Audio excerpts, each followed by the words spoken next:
So, welcome once again, and this is your host Gantavya Darbari, and today we will be discussing about Rutherford gold foil experiment. तो सबसे पहले हम ये समझते हैं कि रदरफोर्ड ने जो बम्बार्ड किया वो थी alpha particles. So what exactly are alpha particles? हमने देखा है कि alpha particles are doubly charge helium atom होता है जिसका मास जो है 4 यूनिट होता है और उस पर जो पॉजिटिव चार्ज होते हैं वो होते हैं 2 यूनिट्स. तो मास है 4 यूनिट्स एंड चार्ज है 2 यूनिट्स. कैसे बनता है? जब हीलियम एटम 2 इलेक्ट्रॉन लूज कर देता है. तो उसने क्या किया था इस एक्सपेरिमेंट में? उसने अल्फा पार्टिकल को बम्बार्ड किया था गोल्ड फॉइल पे. अब गोल्ड फॉइल क्यों लिया था? क्योंकि वो हाईली मेलेबल था, राइट. अगर वो इसके अलावा कोई और लेता तो शायद उसको ये रिजल्ट नहीं मिलते.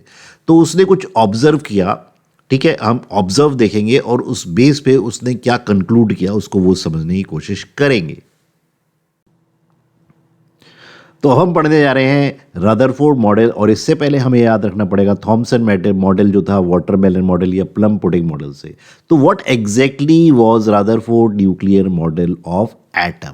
तो उससे पहले रदरफोर्ड जो कि ईयर 1911 था, और उसने अपने 2 स्टूडेंट्स के साथ Hans Geiger and Ernest Marsden perform an experiment जिसको हम अल्फा पार्टिकल स्कैटरिंग एक्सपेरिमेंट या गोल्ड फॉयल एक्सपेरिमेंट भी कहते हैं. तो सबसे पहले इस एक्सपेरिमेंट को समझने की कोशिश करते हैं कि एग्जैक्टली था क्या. तो आप मेरी वीडियो पे देख पा रहे हैं कि एक सोर्स ऑफ अल्फा पार्टिकल्स था, ठीक है, जो कि एक गोल्ड फॉइल पे स्ट्राइक कर रहा था. तो गोल्ड ही क्यों लिया था? क्योंकि गोल्ड जो है सबसे ज़्यादा मेलेबल मेटल है, और उसके चारों ओर हमने एक फ्लोरोसेंट स्क्रीन लगा रखी थी, ठीक है. इसको डायग्रामेटिकली और ब्रॉडली समझने की कोशिश करते हैं. तो आपके सामने स्क्रीन पे एक लेड कंटेनर है जिसमें कि अल्फा पार्टिकल्स निकल रहे हैं. तो alpha particles just helium, doubly charge helium atom है जो कि गोल्ड फॉइल से टकरा रहे हैं. और उसके बाद क्या होता है, इस गोल्ड फॉइल से जब वो पास होते हैं और फ्लोरोसेंट स्क्रीन पे जाते हैं, तो आप देखिए ये गोल्ड फॉइल क्यों लिया था? क्योंकि वो थिनेस था, मेलीबल था, जो मैं आपको बता रहा हूँ. तो वो सीधे निकल रहे थे, है ना. और उस जब वो स्क्रीन पे टकरा रहे थे तो वो ग्लो होता था, राइट. तो मुझे पता चल जाता था कि भाई अल्फा पार्टिकल्स निकल रहे हैं या अल्फा पार्टिकल्स सीधे जा रहे हैं या क्या हो रहा है. तो अकॉर्डिंग टू थॉमसन मॉडल, उसके हिसाब से एटम जो था एक स्फीयर था पॉजिटिव चार्ज का, उसके अंदर इलेक्ट्रॉन्स थे. तो पूरा का पूरा जो मास था एटम का वो स्प्रेड था, यूनिफॉर्मली स्प्रेड था, सेंटर में नहीं था, पूरा यूनिफॉर्मली स्प्रेड था, ठीक है, जो हमने पहले देखा. और पॉजिटिव और नेगेटिव चार्जेस इक्वल थे. तो जब रदरफोर्ड ये एक्सपेरिमेंट कर रहा था अल्फा पार्टिकल का, तो उसको कुछ रिजल्ट्स आने की आशा थी कि जब वो ये पार्टिकल्स डालेगा तो कुछ ऐसा दिखेगा, ठीक. तो ऑब्जर्वेशन क्या थी जब उसने एक्सपेरिमेंट किया? उसने ये पाया कि most of the alpha particles pass through the gold foil undeviated, सीधे निकल गए.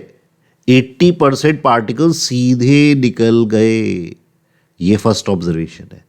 Most of the alpha particles go straight, go undeviated, और अल्फा पार्टिकल खुद में पॉजिटिव चार्ज है, right. So this was the first. Now what is second? Small fraction of the particles was deflected by small angles. तो कुछ आप diagram में देख सकते हो, कुछ पार्टिकल्स जो गोल्ड फॉइल पे जा रहे हैं ये डेविएट कर रहे हैं स्मॉल एंगल से, जो ये दिखाए गए रेड एरो से, ठीक. इसका समझ में आ गया आपको? अब लास्ट ऑब्जर्वेशन उसने ये की कि जब मैंने कुछ पार्टिकल्स बम्बार्ड किए तो कुछ पार्टिकल्स यानी 1 in 20,000, in some books it is written 1 in 12,000 bounce back हुए. तो डायग्राम में आप स्पेसिफिकली देखो कि ये जो बाउंस बैक हो रहे हैं ये कुछ पार्टिकल्स थे जो रफली 180 डिग्री के एंगल पे बना रहे थे. तो ये ऑब्जर्वेशंस थी जो रदरफोर्ड ने अपने एक्सपेरिमेंट गोल्ड फॉइल एक्सपेरिमेंट में देखी. तो ये 3 ऑब्जर्वेशन है, right. I hope this is clear. So now let us see what exactly he concluded. तो जैसा कि आपने इससे पहले देखा वीडियो में कि most of the alpha particles go undeviated, इसका मतलब उसके हिसाब से जो एटम है वो एम्प्टी है. Most of the atom is empty, first point.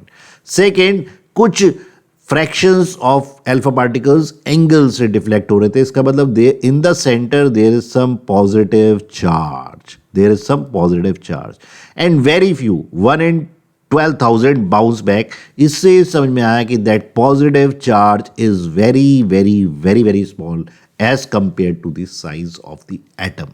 तो रादरफोर्ड का ये एक्सपेरिमेंट था जिसमें उसने अल्फा पार्टिकल बम्बार्ड किए हीलियम एटम पे और उसके चारों ओर स्क्रीन थी, फ्लोरोसेंट स्क्रीन, जिससे हमें पता चल रहा था। तो एक्सपेरिमेंट में ऑब्जर्व क्या किया था कि most of the alpha particles go undeviated, second few deflected with small angles, third very few 1 in 12,000 bounce back. Conclusion, most of the atom is empty. In the center there is some positive charge and that positive charge is very very very very small. So I hope the concept is clear, don't get confused. उसके बाद उसने अपना model of atom दिया था कि अब मैं समझ चुका हूं कि ये मेरा एक्सपेरिमेंट है। तो थॉमसन का मॉडल सस्टेन नहीं कर पाया तो उसने कहा कि yes now I will give the model. तो उसके मॉडल के हिसाब से उसने कंपेयर किया था इसको सोलर सिस्टम से। तो उसने कहा कि जैसे सेंटर में हमारे सन है तो वैसे ही एटम में है न्यूक्लियस, राइट।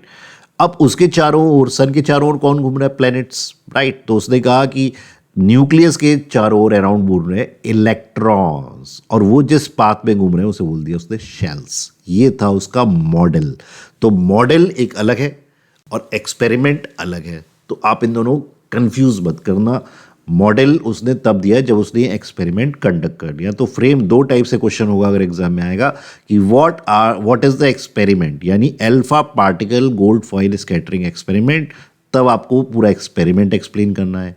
नेक्स्ट अगर उसने पूछा कि मॉडल ऑफ एटम क्या है, तब उसको सोलर सिस्टम वाला मॉडल देना है। So I hope this is clear. So just keep learning, keep smiling, easy है, ठीक है। बस अपना 100% देके समझो और जो भी आप याद कर रहे हो उसको लिखो। Whenever you are writing the things become more clear. Point ये है कि हम सुनते रहते हैं वीडियोस, उसको राइट अप नहीं करते। तो whatever you have learn, jot down the points and then write it and get it checked. Bye bye. Take care. Keep learning.